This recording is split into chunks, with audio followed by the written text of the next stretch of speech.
नियम, है ना।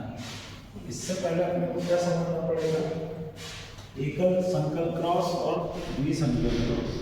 क्या समझना पड़ेगा, एकल संकर क्रॉस और द्विसंकर क्रॉस, है ना।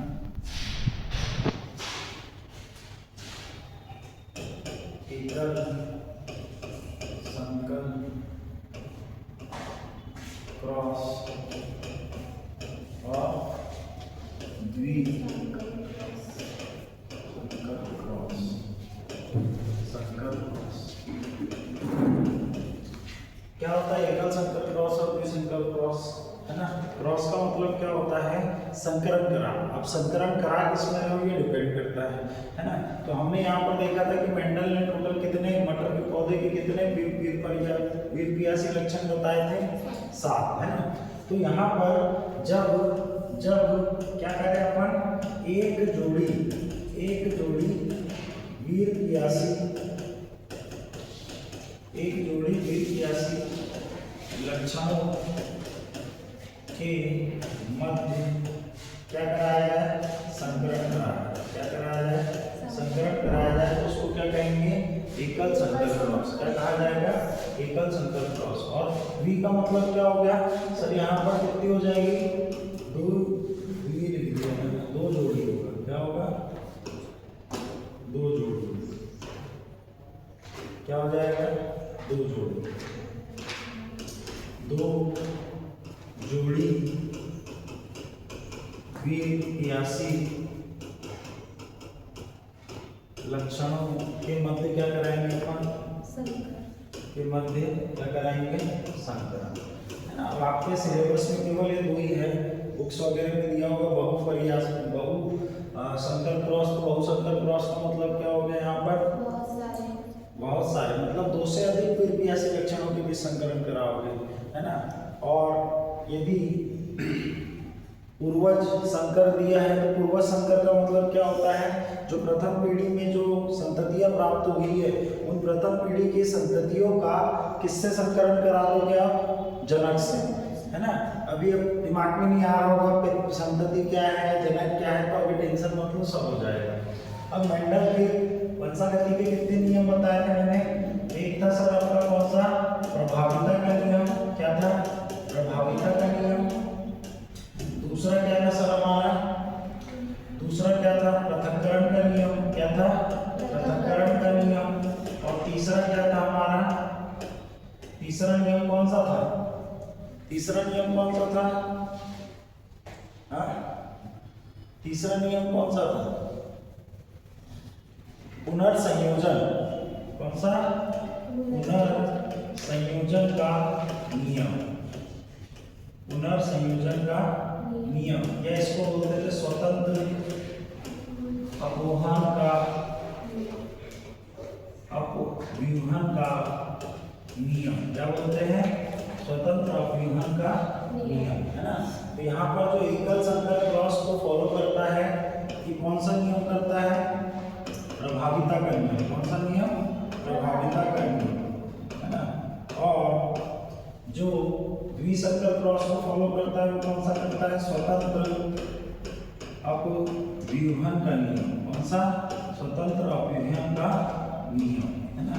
अब यहाँ पर अपन समझेंगे कि प्रभाविता का नियम क्या होता है। अब एकल क्रॉस का मतलब क्या होता है, एक जोड़ी वीरपियासी लक्षण। एक जोड़ी वीरपियासी बोल रहे तो अपन ने क्या ले लिया, पौधे की ऊंचाई। क्या ले ली, पौधे की ऊंचाई, है ना। पौधे की ऊंचाई ली है तो यहाँ पर जो 2 गुणसूत्र है आपके, है ना, क्या है, 2 गुणसूत्र। इन दोनों गुणसूत्र में क्या होगा सर, यहाँ पर डीएनए होगा। क्या होगा, डीएनए में डीएनए की किसी विशेष स्थिति पर यहाँ पर क्या होंगे प्रेजेंट, जीन। तो सेम स्थान पर मिलने वाले जीन क्या दिखाएंगे, सेम लक्षण दिखाएंगे, है ना। अब इसमें हो सकता है किसी में लंबा हो किसी में बौना हो, तो इसमें आपके लंबे पौधे के लिए लंबा हो सकता है या तो बौना हो सकता है। अब लंबे पौधे के लिए हम हमेशा कैपिटल लेटर यूज करेंगे। क्या यूज करेंगे, कैपिटल लेटर। और जीन युग्म, जीन जो जीन के युग्म विकल्पी होते हैं, है ना, जिनको एलील कहते हैं, वो हमेशा कितने होंगे, जोड़ी में 2 होंगे। क्यों, क्योंकि यहाँ पर कितने गुणसूत्र है, तो पॉइंट क्लियर।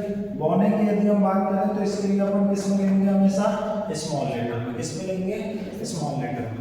जब इनके मध्य क्या कराया जाएगा संकरण, तो उसे अपन क्या कहेंगे एकल संकर क्रॉस, है ना। और ये किस कौन सा नियम फॉलो करता है, प्रभाविता का नियम। अब यदि हम बात करें स्वतंत्र अपव्यवन का नियम या द्विसंकर क्रॉस की बात करें तो इसमें दो जोड़ी वीरपियासी लक्षण है। दो जोड़ी वीरपियासी लक्षण का मतलब क्या होगा सर, कि हम यहाँ पर पौधे का क्या लेंगे, क्या क्या ले सकते हो बताओ, क्या लेना है, कोई भी दो लक्षण ले सकते हो आप यहाँ पर, है ना। जैसे मैंने बोल दिया यहाँ पर पौधे का जो यहाँ पर क्या बन रहा है बीज का रंग, और दूसरा क्या ले लिया बीज का आकार, क्या ले लिया बीज का आकार। तो बीज का रंग क्या क्या हो सकता है सर, यदि स्वस्थ बीज हुआ तो पीला होगा, और यदि ये कौन सा गुण हो गया इसका प्रभावी, है ना, और हरा हुआ तो कैसा होगा अप्रभावी, है ना। और यदि मैंने कहा कि आकार की बात करें तो यदि गोल आकार हुआ गोलाकार हुआ तो कैसा होगा सर प्रभावी, और झुर्रीदार होगा तो कैसा होगा सर अप्रभावी, है ना, अप्रभावी। क्लियर। तो कहने का मतलब यहाँ दो जोड़ी वीरपियासी लक्षण लेकर अपन क्या करेंगे संकरण। यहाँ पर ये याद रखना कि द्विसंकर क्रॉस को कराने के लिए यहाँ पर हमको किसकी आवश्यकता होती है, पुनेट वर्ग की। किसकी आवश्यकता होती है पुनेट वर्ग। किसकी आवश्यकता होती है पुनेट वर्ग की। याद रखना पुनेट वर्ग क्या होता है पूछेगा, पुनेट वर्ग क्या होता है द्विसंकर क्रॉस में जो जीनोटाइप और फिनोटाइप की संख्या विभिन्नता कैसी होती है अधिक होती है, जिसके कारण आपको यहाँ पर एक वर्गाकार गणितीय अवधारणा की आवश्यकता पड़ती है, जिसके माध्यम से हम क्या करा सकते हैं इसमें आसानी से संकरण करा सकते हैं। उसी को अपन क्या कहते हैं पुनेट वर्ग। पॉइंट क्लियर हुआ क्या। चलो अब यहाँ पर सबसे पहले अपन क्या समझते हैं प्रभाविता का नियम। कौन सा नियम समझते हैं प्रभाविता का नियम। क्या समझते हैं प्रभाविता का नियम। सर प्रभाविता का नियम है क्या, है ना, प्रभाविता का नियम है क्या। तो प्रभाविता का नियम ये कहता है कि सर जब हम एक जोड़ी ऐसे वीरपियासी लक्षण ले, जैसे अपन ने क्या ले लिया पौधे की ऊंचाई, एक जोड़ी वीरपियासी लक्षण लिए और उनमें दो गुणों का क्या करवाया प्रभावी और अप्रभावी का क्या करवाया संकरण करवाया। तो यहाँ पर जो नई संततियां बनेगी उसमें प्रभावी गुण कौन सा होगा लंबा, है ना। मतलब जो गुण अपने आप को प्रभावी दिखाएगा उसी को अपन क्या कह रहे हैं प्रभावी, है ना। तो जो प्रभावी लक्षण माने मतलब हमको पता चल जाएगा यदि उसमें वो प्रभावी लक्षण होगा तो उसका जो आकार या ऊंचाई होगी वो हमेशा कौन सी होगी प्रभावी ऊंचाई, बोले तो लंबा, है ना।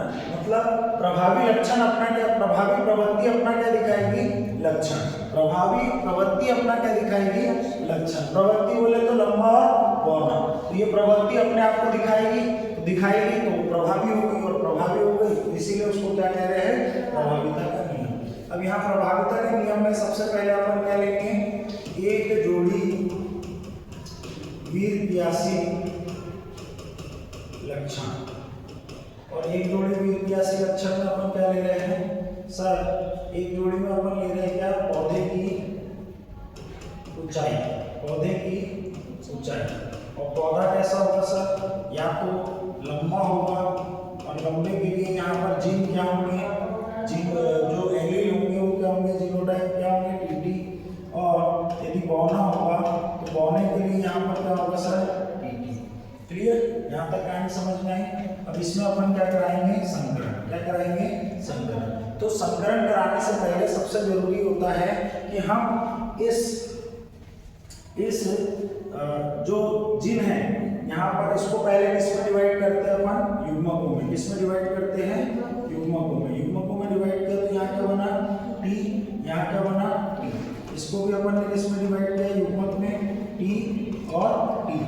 ये हम सबसे पहला काम क्या हो गया युग्मक बना है, तो ये क्या बन गया सर हमारे युग्मक, क्या बन गए युग्मक। अब इनमें जैसे हम संकरण कराएंगे, इनमें क्या कराएंगे इसका संकरण इसके साथ इसका संकरण इसके साथ, फिर इसका संकरण इसके साथ और इसका संकरण इसके साथ। तो यहाँ पर क्या बनेगा T T T T T T और टी टी। आई क्या बात समझ में? क्लियर हुआ क्या पॉइंट? तो कहने का मतलब सर यहाँ पर हुआ क्या कि ये आपको कौन सी पीढ़ी मिल गई सर? F1 पीढ़ी। कौन सी पीढ़ी मिली? F1 पीढ़ी। कौन सी पीढ़ी मिल गई? F1 पीढ़ी, है ना। अब F1 पीढ़ी मिलने का मतलब हुआ कि यहाँ पर जितने भी हमको पौधे मिले वो सब कैसे मिले सर? सब कैसे मिले? लंबे पौधे मिले। कैसे मिलेंगे? लंबे पौधे मिलेंगे। और यदि यहाँ पर इनका जीनोटाइप या फिनोटाइप रेशो देखोगे तो फिनोटाइप रेशो और जीनोटाइप रेशो, जीनोटाइप रेशो क्या बताया था मैंने? जिन जितने प्रकार के जीन होंगे तो यहाँ पर सभी में जीन व्यवस्था कैसे दिख रही है? समान। तो यहाँ पर एक ही जीन मिल रहा है, एक ही जीन मिल रहा है। कौन सा? टीटी। कौन सा मिल रहा है? टीटी। फिनोटाइप, फिनोटाइप भी क्या होता है? प्रवृत्तियां कितनी दिख रही है हमको F1 पीढ़ी में? तो प्रवृत्तियां भी कैसे दिख रही है? केवल एक। कैसा पौधा दिखाई दे रहा है? लंबा। पॉइंट क्लियर हुआ क्या? ये प्रथम पीढ़ी। अब इसने बोला कि भाई मैंने तो दोनों लक्षणों को मैंने यहाँ पर क्या कराया था? संकरण कराया था, पर इसमें तो केवल एक ही लक्षण दिखाई दे रहा, दूसरा लक्षण तो छुप गया। अब इस समस्या के समाधान के लिए इन्होंने क्या किया? एक बार जो प्रथम पीढ़ी बोले तो F1 की संतति के मध्य क्या कराया? स्वसंकरण कराया। क्या कराया? स्वसंकरण। मतलब इसका इसी के साथ क्या करा दिया? संकरण। तो अब यहाँ पर क्या लिया अपन ने? टीटी। यहाँ पर क्या लिया? टीटी। इसके सबसे पहले क्या बनेंगे? युग्मक। अब यहाँ पर क्या होगा आपका? स्वसंकरण। क्या होगा सर? स्वसंकरण। तो ये सबसे पहले क्या बनाएंगे सर? युग्मक। युग्मक बनाया टी टी, युग्मक बनाया टी टी, युग्मक बनाया टी टी, है ना। अब इनके मध्य क्या होगा सर? संकरण। क्या होगा? संकरण। अब ये कौन सा संकरण हो रहा है सर? यहाँ पर कौन सा संकरण हुआ था? प्रथम संकरण। कौन सा संकरण हुआ था? प्रथम संकरण। प्रथम संकरण के बाद कौन सी पीढ़ी मिली? प्रथम पीढ़ी बोले तो F1 पीढ़ी। अब यहाँ पर कौन सा संकरण हो रहा है सर? द्वितीय संकरण। कौन सा संकरण हो रहा है? द्वितीय संकरण। अब द्वितीय संकरण कराओगे तो इसका पहले इसके साथ, फिर इसका इसके साथ, फिर इसका इसके साथ और इसका इसके साथ। चूंकि मेंडल ने पहले ही बोल दिया था कि लंबा पौधा कैसा होगा? प्रभावी गुण दिखाएगा, तो प्रभावी वाले को हम कभी भी पहले लिखते हैं ना। अब जैसे टी बनाया तो यहाँ पर क्या बना आपका? टी। मैंने बोला इस टी ने इसके साथ बनाया तो क्या बनाया? टी। इसने इसके साथ बनाया तो पहले किसको लिखोगे? प्रभावी वाले को टी, फिर स्मॉल टी, है ना। फिर इसके साथ बना तो क्या आया? टी। क्या आया? टी। मैंने बोला यहाँ पर कैसा पौधा बनेगा सर? लंबा। कैसा बनेगा? लंबा। यहाँ पर कैसा बनेगा? यहाँ पर भी कैसा बनेगा? लंबा। यहाँ पर भी कैसा बनेगा? लंबा। यहाँ पर कैसा बनेगा? बौना। अब जाकर यहाँ पर दिखाई दिया कि एक बौना पौधा भी बना। पॉइंट क्लियर हुआ क्या? तो ये कौन सी जनरेशन होगी सर? F2 generation. अब पूछेगा एग्जामिनर कि F2 जनरेशन का एकल संकरण में F2 जनरेशन का जो जीनोटाइप है वो क्या है? तो जीनोटाइप क्या है सर यहाँ पर? तो मैंने बोला बेटा आपको जीन कितने तरीके के दिख रहे हैं? एक तो सर टीटी है, एक तो सर टीपी है और तीसरा कौन सा टाइप है? टीटी, है ना। मैंने बोला यहाँ टीटी कितना है? 1। यहाँ पर ये कितने हैं? 2। यहाँ पर ये कितना है? 1। तो इसका जीनोटाइप रेशो क्या बना? 1:2:1। पॉइंट क्लियर हुआ क्या? 1:2:1। और यदि मैंने कहा यहाँ पर कौन सा? फिनोटाइप। फिनोटाइप क्या होती है बेटा? प्रवृत्ति। प्रवृत्ति कितनी दिखने के लिए मिल रही है आपको? 2। एक लंबा और दूसरा बौना। तो लंबे पौधे कितने मिले सर हमको? लंबे कितने मिले? 3। और बौने कितने मिले? 1। बौना कितना मिला? 1। अब यदि यहाँ पर परसेंटेज पूछे आपसे, क्या पूछे? टोटल कितने पौधे मिले? 4। टोटल कितने पौधे मिले? 4। यदि वो पूछे कि लंबे पौधे का परसेंटेज कितना है? परसेंटेज कितना है? तो लंबे कितने मिले? 3। टोटल कितने थे? 4 इंटू 100। तो कितना हो गया बेटा? 75%। मैंने बोला सर बौने पौधे का परसेंटेज कितना होगा? सर बौना कितना मिला? 1। टोटल कितना था? 4 इंटू क्या आ गया? 100। कितना आ गया? 25%। पॉइंट क्लियर हुआ क्या? पॉइंट क्लियर हुआ क्या? ऐसे यदि जीनोटाइप में भी पूछ ले कि टीटी दोनों प्रभावी जीन दिखा रहे इसमें, तो इसका कितना है सर, 1 है तो ये कितना हो गया 25%, ये 2 है तो कितना हो गया 50%, ये 1 है तो कितना हो गया 25%। पॉइंट क्लियर हुआ क्या? जीनोटाइप फेनोटाइप कॉम्पिटिटिव एग्जाम में भी पूछा जाता है। ये मेंडल का प्रभाविता नियम में पूछ लेगा आपका कि F1 पीढ़ी में क्या परिणाम मिला, जो संतति बनी वो कैसी बनी, तो कैसी बनी, लंबी, और सभी का जीनोटाइप कैसा था, प्रकार TP, है ना, प्रभावी और अप्रभावी। पॉइंट क्लियर, सभी एक जैसे थे, परंतु जैसे हमने प्रथम पीढ़ी में क्या कराया, स्वसंकरण कराया, तो स्वसंकरण की स्थिति में हमने देखा कि सर द्वितीय संकरण के बाद जो F2 पीढ़ी मिली उसमें जीनोटाइप का रेशो क्या हो गया 1:2:1, और फिनोटाइप का रेशो क्या हो गया 3:1। फिनोटाइप क्या होता है सर, प्रवृत्तियों का अनुपात, और जीनोटाइप क्या होता है सर, जितने प्रकार के जिन वेरिएंट मिल रहे हैं हमको उनका अनुपात। पॉइंट क्लियर हुआ क्या? तो यहाँ पर आपने एक चीज देखी कि सर प्रभाविता का नियम बिल्कुल सही है, क्योंकि कौन सा गुण देखने के लिए मिल रहा है, प्रभावी, है ना। ये हमने प्रयोग किया और हमने ऐसा ऐसा बताया, ये सब कहानी बताई। क्लियर?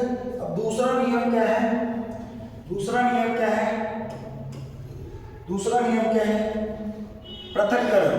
दूसरा नियम क्या है, पृथक्करण। पृथक्करण का सिद्धांत, या इसको बोला जाता है वियोजन नियम, या इसको बोला जाता है शुद्धता का नियम। क्या बोला जाता है, शुद्धता का नियम, है ना। अब इसमें कुछ करना नहीं है आपको, इसमें एक्सप्लेन करना है आपको कि भाई जब भी हम किसी लक्षण को लेंगे तो उसका लक्षण में यहाँ पर क्या होगा, समयुग्मनज होगा या तो विषम युग्मनज होगा। चूंकि हम जनरली कौन से लेते हैं, समयुग्मनज, है ना, समयुग्मनज। और इसने कहा कि जब ये लक्षण किसी पीढ़ी में जाते हैं तो सबसे पहले ये पृथक होकर अपने युग्मकों का निर्माण करते हैं। पृथक होकर किसका निर्माण करते हैं, युग्मकों का। तो पृथक होकर किसका निर्माण करेंगे सर, युग्मकों का। पृथक होकर किसका निर्माण करेंगे सर, युग्मकों का। तो जो युग्मक है ये शुद्ध अवस्था में कहाँ जा रहे हैं, दूसरी पीढ़ी में, है ना, अगली पीढ़ी में जा रहे हैं। इसीलिए इसको क्या कहा गया, पृथक्करण का सिद्धांत, या वियोजन का नियम, या शुद्धता का नियम। इसको एक बार पढ़ लोगे नोट्स से तो वहां से क्लियर हो जाएगा, है ना।